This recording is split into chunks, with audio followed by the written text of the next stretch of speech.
sibyo, cy'imigenzo myiza, imico myiza umuntu agomba kugira. Yesu aratubwira mu ivanjiri ngo umuntu avana mu mutima we ibibi byawusabitse. Burya ntabwo ikica umuntu ari igiturutse inyuma, ahubwo igiturutse mo imbere, ikimuvuyemo muri wa mutima we. Iyo ushize mu mutima wawe ibibi, kandi abanyarwanda bavuga ngo akuzuye umutima agasesekara hehe? Ku munwa. Uvuga ibibi. Ariko iyo ushyizemo ibyiza, icyiza nicyo kiva mu mutima kandi cyo kikuranga. Kristo Yesu akuzwe. Natwe rero twitoze gushyira mu mitima yacu icyiza. Ya mitima yacu iba igicumbi cy'urukundo, igicumbi cy'ineza. Pawulo mutagatifu ibaruwa yandikiye Abanyaroma umutwe wa 12 murongo 21 aratubwira ati ntukareke inabi ikuganza, ahubwo inabi wiganjisha iki? Ineza. Kristo Yesu akuzwe. Mugenzi wawe nagutuka wowe ugire gute? Mugenzi wawe nagutuka wowe ugire gute? Nawe umutuke, sibyo ra? Sibyo? Oya.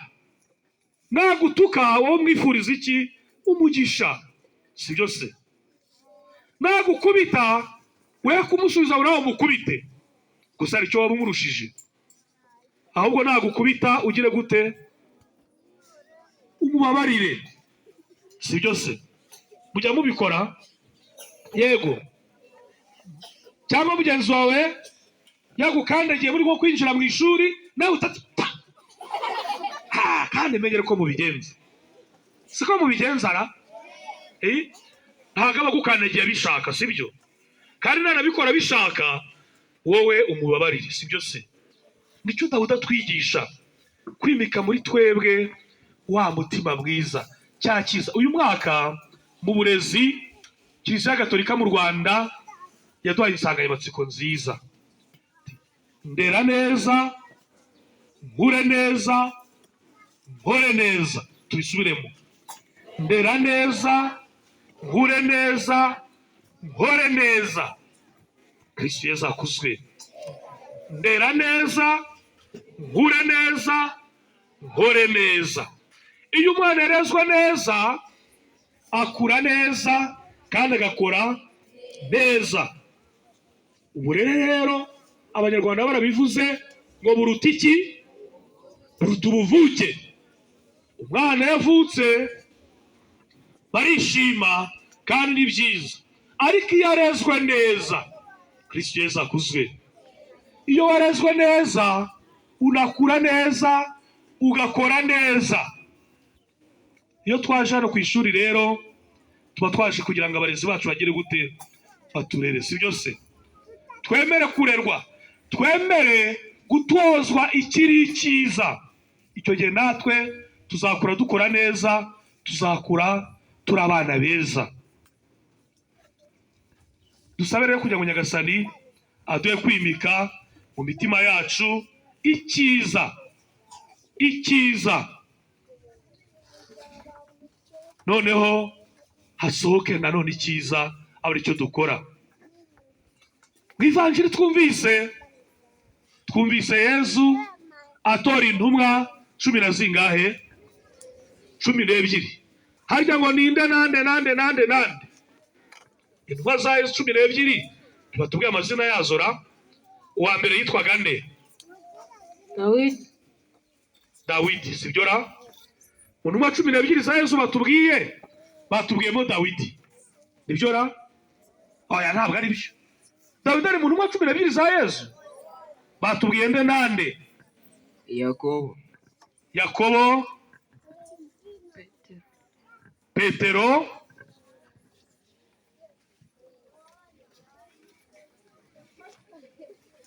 nibikunanira turakumwaza ngo wari wawe n'umwana bamwaje. Ngaho nshaka mu ntumwa 12 batubwiye izina wumvisemo niri. Use tumumwazera? Oya, reka tumubabarire. Wumvise nde? Tomasi. Undi? Barutolomayo. Barutolomayo, yego. Undi? Matayo. Matayo, yego. Undi?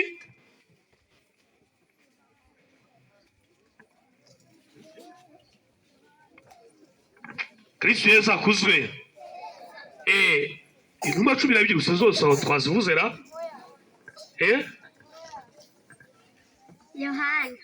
Yohani. Undi? Indi ntumwa batubwiye ninde? Mariko nibyo ra? Oya. Twasoma ivanjiri yo kwa Mariko cyo bikoze. Ariko Mariko ntago ari intumwa ya Yesu.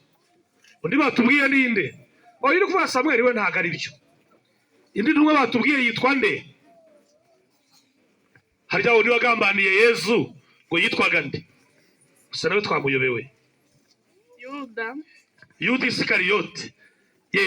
Ziriya ntumwa 12 Yesu yatoye zari zitandukanye.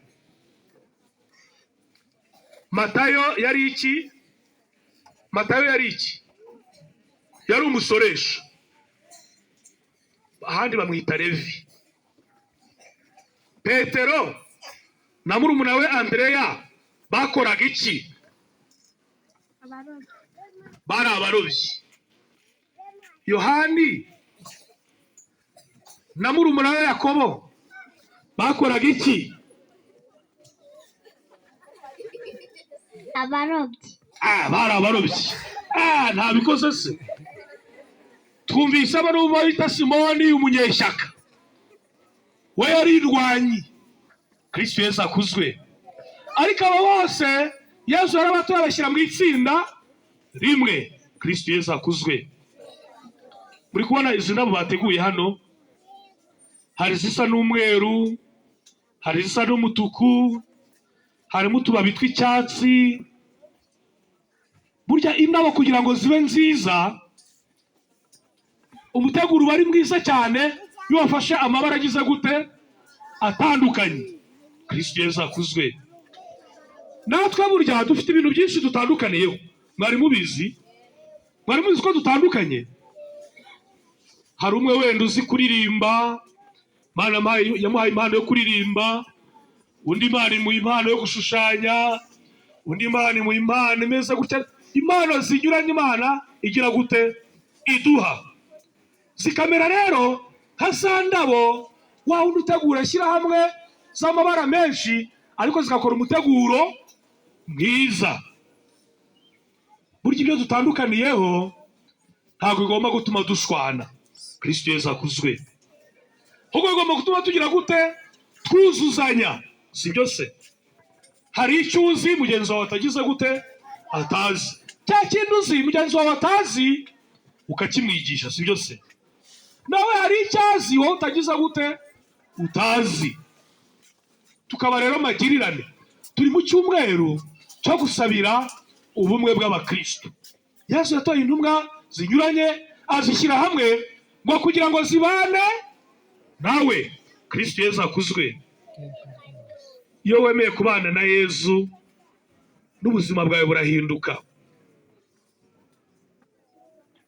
Izo ntumwa 12 yazishyize hamwe ngo ari no kugira ngo azazohereze kwamamaza inkuru nziza.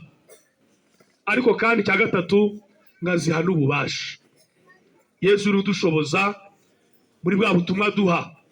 Aduhamagara natwe rero kunga ubumwe.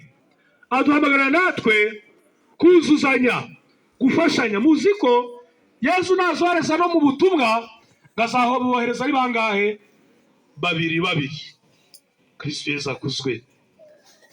Kugira ngo umwe nananirwa unagire gute amutere akanyabugabo, amubwira ati courage, wicika intege. Kristo Yesu akuzwe.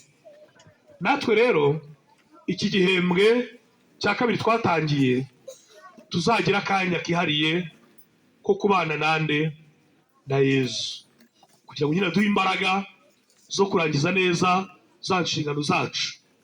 Natwe iki gihembwe kizatubera igihembwe cyo gufatana urunana, cyo kuzuzanya. Mu Kinyarwanda kigezweho muri iki gihe baravuga ngo ni teamwork. Teamwork no kugira gute gukorera hamwe, sibyo se?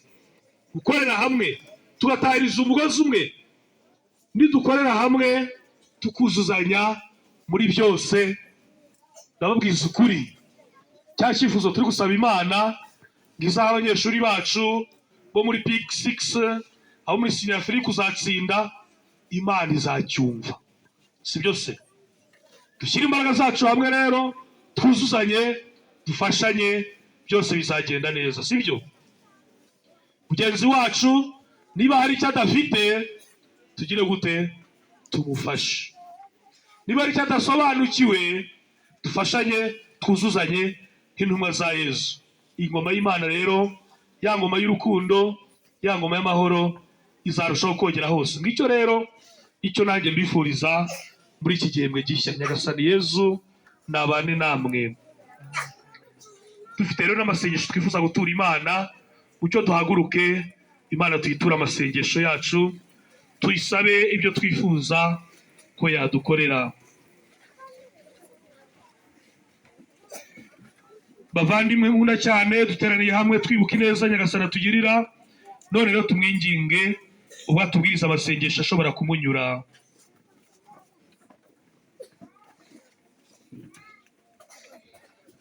Nyagasani Imana yacu,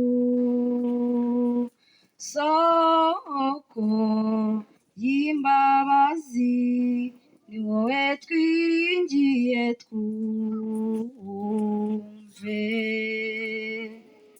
Nyagasani Imana yacu, soko y'imbabazi, ni wowe twiringiye twumve.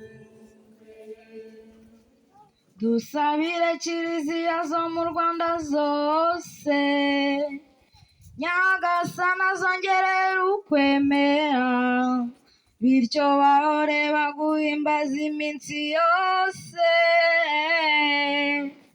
Turagutakambiye ngo utwumve, Mana, ni wowe twiringiye twumve. Nyagasani Imana yacu,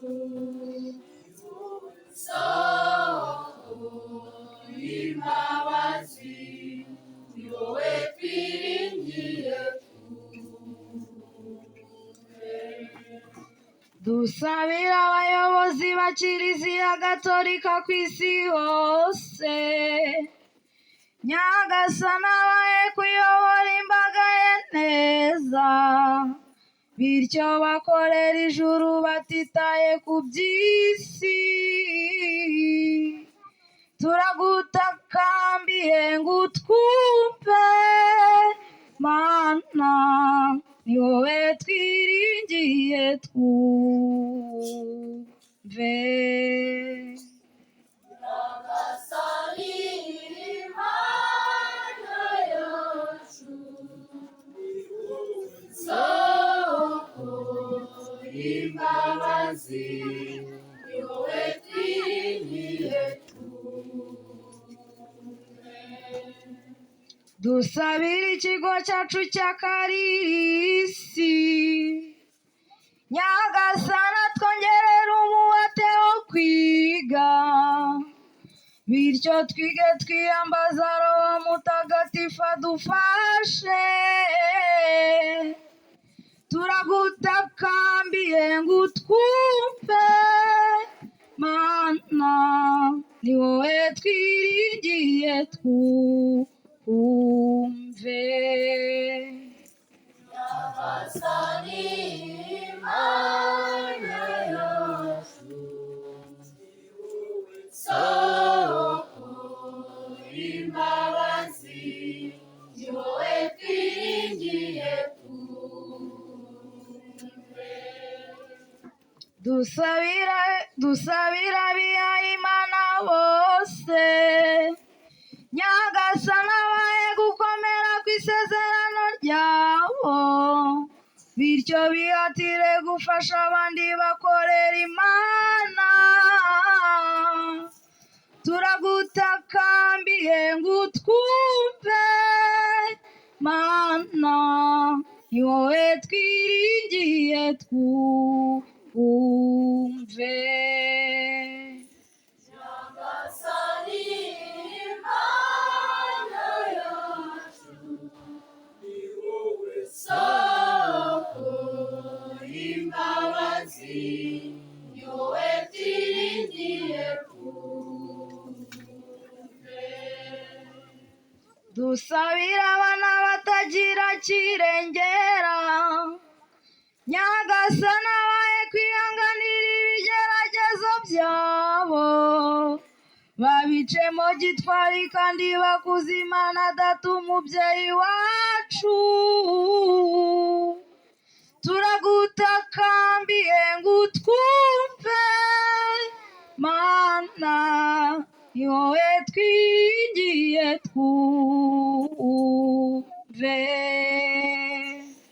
Nyagasani Imana yacu, ni wowe soko imbabazi, ni wowe twiringiye twumve. Nyagasani turakwinginze, impuhwe zawe nizirengera umuryango wawe gutakambira, kugira ngo ibyo wabwirije abantu kugusabana icyizere babironke ku neza yawe batabarana ingoga, ku bwa Kristo umwami wacu.